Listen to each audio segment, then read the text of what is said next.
Hi guys. इस video में हम फॉरेक्स के एक नए टॉपिक के बारे में बात करेंगे जिसका नाम है मनी मार्केट ऑपरेशंस।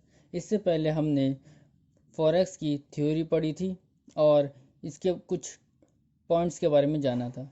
तो आज हम मनी मार्केट ऑपरेशन जानते हैं कि क्या होता है। It is also a technique of hedging future foreign receipts और पेमेंट्स।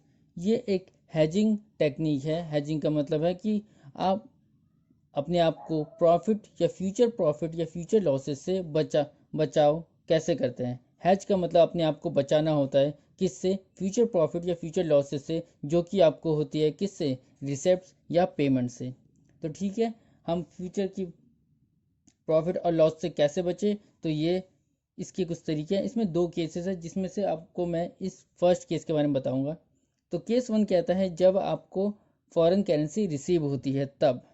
तो पहला स्टेप ये है कि step one, take loan from the foreign bank, यानी कि आप फॉरेन बैंक से लोन ले लीजिए। जितना अमाउंट आपको फॉरेन बंदे से मिलने वाला है उतने ही अमाउंट का आप फॉरेन बैंक से लोन ले लीजिए। केस टू कहता है कि आप उस लोन लिए हुए अमाउंट को स्पॉट रेट से मल्टीप्लाई कर दीजिए। और स्टेप थ्री कहता है कि उस कन्वर्टेड मनी को आप इंडियन बैंक में डिपॉजिट कर दीजिए। ओके, तो ये तीन स्टेप्स है। अब इसको हम इस एग्जाम्पल के थ्रू समझेंगे। तो एग्जाम्पल में एक इंडियन का बंदा है और एक यूएसए में बंदा है। इंडियन बंदे ने यूएस बंदे को सर्विस प्रोवाइड की और यूएसए के बंदे ने इंडियन बंदे को एग्री किया कि he will agree to make payment of $5,000 after 1 years. Okay, तो ये यूएसए वाला बंदा इंडियन बंदे से कहता है कि मैं आपको $5,000 दूंगा लेकिन 1 साल बाद दूंगा। लेकिन इंडियन बंदे को आज ही पैसे की ज़रूरत है, T0 यानी कि आज ही पैसे की ज़रूरत है, और ये कह रहा है मैं 1 साल बाद ही दे सकता हूँ। ठीक है, तो इंडियन बंदा क्या करता है, इंडियन बंदा सोचता है उसके पास दो ऑप्शन है। पहला, या तो वो आज फॉरेन बैंक से मनी लोन ले ले, या तो 1 साल रुके और 5,000 रुपये ले ले इस बंदे से, क्योंकि ये बंदा तो 1 साल बाद ही अमाउंट देगा। तो उसके पास दो ऑप्शन है। ठीक है, तो ये सोचता है देखते हैं कि कौन सा चूज़ करूं।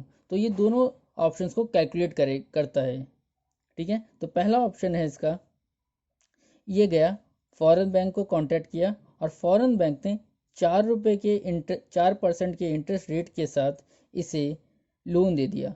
हमने टाइम वैल्यू मनी में पढ़ा था कि प्रेजेंट वैल्यू कैसे लाते हैं 5,000 का। तो हम पहले 5,000 का प्रेजेंट वैल्यू निकालेंगे। ये 5,000 का प्रेजेंट वैल्यू निकाला हमने।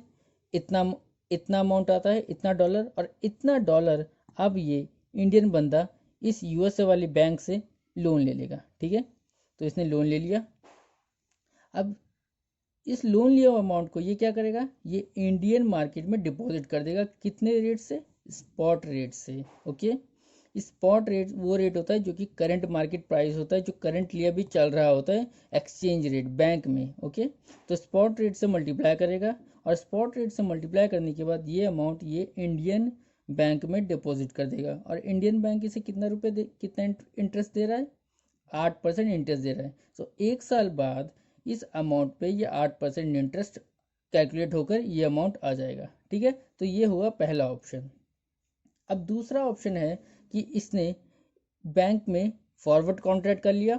बैंक गया, फॉरवर्ड कॉन्ट्रैक्ट कर लिया और बैंक ने इसे कहा ठीक है, आप 1 साल बाद पैसे जब लेके आओगे तो हम आपको ये वाला रेट देंगे 62। आज ही डिसाइड कर लिया गया है कि हम आपको एक्सचेंज रेट ये वाला देंगे। भले ही उस वक्त 65 67 कोई सा भी रेट चल रहा हो, लेकिन आपको हम ये वाला रेट से एक्सचेंज करेंगे 62। तो इसका फ़ायदा ये होता है फॉरवर्ड रेट ले लेने से कि अगर उस वक्त मान लीजिए 58 का भी रेट चल रहा हो तो बैंक आपको 62 के रेट से ही आपके 5,000 को मल्टीप्लाई करती है। तो ये इस इंडियन बंदे ने बैंक में फॉरवर्ड कॉन्ट्रैक्ट कर लिया। ठीक है, और फॉरवर्ड रेट दे दिया उसे। तो फॉरवर्ड रेट दे दिया, 1 साल बाद जब उसे 5,000 रुपये मिले, ठीक है, 1 साल बाद जब 5,000 रुपये मिले तो ये गया और 62 से मल्टीप्लाई कर दिया। 62 से मल्टीप्लाई करने के बाद उसके पास दोबारा से कुछ अमाउंट आ गया होगा। अब ये कौन सा ऑप्शन चूज करे ये पता करने के लिए देखो कि कौन से अमाउंट उसका हाइयर है, क्योंकि जितना ज़्यादा अमाउंट उसका मिलेगा, जितना ज़्यादा अमाउंट उसके पास आएगा वही उसका प्रॉफिट है। तो मान लीजिए ये वाला फॉरवर्ड कॉन्ट्रैक्ट करके उसका अमाउंट कम आ रहा है इससे, तो उसका ऑप्शन क्या ज़्यादा अच्छा क्या रहेगा कि वो आज ही यूएस बैंक से लोन ले ले और इंडिया में डिपॉजिट कर दे। तो यही अच्छा रहेगा, फॉरवर्ड कॉन्ट्रैक्ट ना करे। ठीक है, तो ये अगर तब होगा जब ये अमाउंट लेस हो जाएगा इससे।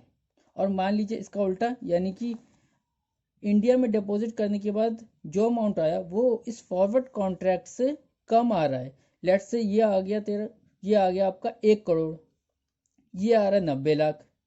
तो 90 इस तो ये सब, तो पहला ऑप्शन तो घटिया है, यानी कि आज इसको अमाउंट लेना ही नहीं चाहिए। इसको सीधा 1 साल तक इंतज़ार करना चाहिए। 1 साल बाद ये पैसे देगा और उसे फॉरवर्ड रेट से मल्टीप्लाई करके 1 करोड़ रुपए ले लेगा।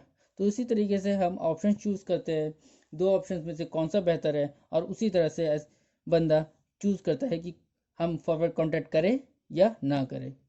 तो इसी तरह के क्वेश्चंस आपके बुक में दिए जाएंगे और आपको बताना होगा कि कौन सा ऑप्शन सबसे बेटर है एसएससी के लिए। ओके, तो आज का वीडियो यहीं खत्म होता है। केस 2 हम अगले वीडियो में करेंगे। Thank you for watching, and if you like more videos please subscribe my channel.